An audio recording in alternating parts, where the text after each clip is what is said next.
ఇక బులెటిన్ లో డీటెయిల్ చూద్దాం. శంషాబాద్ అంతర్జాతీయ విమానాశ్రయంలో బుల్లెట్ కలకలం రేపింది. ఇక తిరుపతి నుంచి హైదరాబాద్ మీదుగా ఢిల్లీకి వెళ్తున్న ఓ ప్రయాణికుడి బ్యాగేజ్ ని స్క్రీనింగ్ చేస్తున్న సమయంలో అందులో బుల్లెట్ బయటపడింది. వెంటనే అప్రమత్తమైన జిఎంఆర్ సెక్యూరిటీ ఆ సిబ్బంది ఆ ప్రయాణికుడిని అదుపులోకి తీసుకుని ఎయిర్పోర్ట్ అవుట్పోస్ట్ పోలీసులకు అప్పగించారు. ఈ ఘటనపై పోలీసులు విచారణ ప్రారంభించగా బుల్లెట్ బ్యాగ్లోకి ఎలా వచ్చిందన్న అంశంపై సమాచారం సేకరిస్తున్నట్లు సమాచారం. ఇక ఈ ఘటన నేపథ్యంలో ఎయిర్పోర్ట్లో భద్రతను మరింత కట్టుదిట్టం చేసినట్లు అధికారులు తెలిపారు. శంషాబాద్ అంతర్జాతీయ విమానాశ్రయంలో బుల్లెట్ కలకలం రేపుతుంది. తిరుపతి నుంచి హైదరాబాద్ మీదుగా ఢిల్లీకి వెళ్తున్న ఓ ప్రయాణికుడికి బ్యాగేజ్ ని స్క్రీనింగ్ చేస్తున్న సమయంలో అందులో బుల్లెట్ బయటపడింది. వెంటనే అప్రమత్తమైన జిఎంఆర్ సెక్యూరిటీ సిబ్బంది ఆ ప్రయాణికుడిని అదుపులోకి తీసుకుని ఎయిర్పోర్ట్ అవుట్పోస్ట్ పోలీసులకు అప్పగించారు. ఈ ఘటనపై పోలీసులు విచారణ ప్రారంభించగా బుల్లెట్ బ్యాగ్లోకి ఎలా వచ్చిందన్న అంశంపై సమాచారం సేకరిస్తున్నట్లు సమాచారం. ఇక ఈ ఘటన నేపథ్యంలో ఎయిర్పోర్ట్లో భద్రతను మరింత కట్టుదిట్టం చేసినట్లు అధికారులు తెలిపారు. శంషాబాద్ అంతర్జాతీయ విమానాశ్రయంలో బుల్లెట్ కలకలం రేపుతుంది.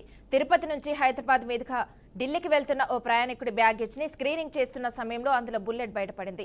వెంటనే అప్రమత్తమైన జిఎంఆర్ సెక్యూరిటీ సిబ్బంది ఆ ప్రయాణికుడిని అదుపులోకి తీసుకుని ఎయిర్పోర్ట్ అవుట్పోస్ట్ పోలీసులకు అప్పగించారు. ఇక ఈ ఘటనపై పోలీసులు విచారణ ప్రారంభించగా బుల్లెట్ బ్యాగ్లోకి ఎలా వచ్చిందన్న అంశంపై సమాచారం సేకరిస్తున్నట్లు సమాచారం.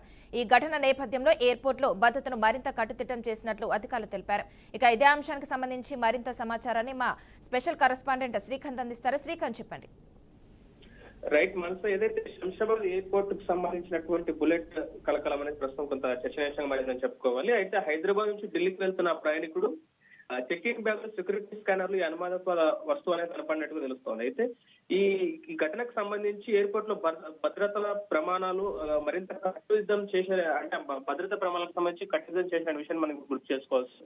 అయితే ప్రయాణికుడికి సంబంధించినటువంటి ఏదైతే వివరాలు చూస్తే కనుక ఢిల్లీకి ఎయిర్ ఇండియా ఫ్లైట్ A1544 ద్వారా ప్రయాణిస్తూ 30 ఈ ప్రయాణికుడు తన బ్యాగ్ చెకింగ్ చేస్తున్న సమయంలో ఈ ఘటన జరిగింది. అయితే అతను బిజినెస్ పర్పస్ తో ఢిల్లీకి వెళ్తున్నట్టు తెలుస్తుంది. అయితే సెక్యూరిటీ చెకింగ్ సమయంలో ఎక్సైజ్ స్కానర్ లో బ్యాగ్ లో అనుమానాస్పద వస్తువు కనిపించడంతో ఒక్కసారిగా పరిశ్రమలో దాన్ని పూర్తిగా గమనిస్తే కనుక 9mm బుల్లెట్ ను గుర్తించడం తెలుస్తుంది. అయితే ఈ లైసెన్స్ తో కూడిన ఆయుధానికి చెందినట్టు అనుమానిస్తా ఉన్నారు. అయితే ఈ పోలీసుల చర్యలకు సంబంధించి చూసుకోవడానికి ఎయిర్పోర్ట్ అవుట్పోస్ట్ పోలీసులు వెంటనే ఘటనా స్థలానికి అక్కడికి చేరుకొని ప్రయాణికుడికి సంబంధించిన ప్రయాణికుని అరెస్ట్ చేసుకుని దాని తర్వాత బుల్లెట్ ను GMR general men's right security అధికారులకు అప్పగించడం జరిగింది. అయితే ప్రయాణికుడు బ్యాగ్ లో బుల్లెట్ ఎలా వచ్చిందో తెలియదని, అది తప్పిపోయి ఉండవచ్చు అంటూ కూడా అనుమానం వ్యక్తిస్తున్న చూస్తున్నాం. అయితే అధికారులు దీనిపై విచారణ చేపట్టారు. అయితే దానికి సంబంధించిన, అంటే అతని బ్యాక్గ్రౌండ్ కూడా తనిఖీస్తున్న పరిస్థితులు చూస్తున్నాం. అయితే ఈ ఘటన తర్వాత శంషాబాద్ ఎయిర్పోర్ట్ లో భద్రతా ప్రమాణాలు మరింత గట్టి చేశారని చెప్పుకోవచ్చు. ఏదైతే సెంట్రల్ ఇండియన్ సెక్యూరిటీ ఫోర్స్ అధికారులు అదనపు స్కానింగ్ లు, ర్యాండమ్ చెకింగ్ లు ప్రారంభించిన నేపథ్యంలో ఇలాంటి కొన్ని ఘటనలు బయటపడుతున్న ఈ అంశం మనం చూడవచ్చు. అయితే ఎయిర్పోర్ట్ అధికారులు భద్రతా ప్రోటోకాల్ సహజంగానే అమలు చేస్తున్న నేపథ్యంలో ప్రయాణికులు కూడా సహకరించినట్టు కూడా అధికారులు చెప్పే ప్రయత్నం చేస్తూ ఉన్నారు.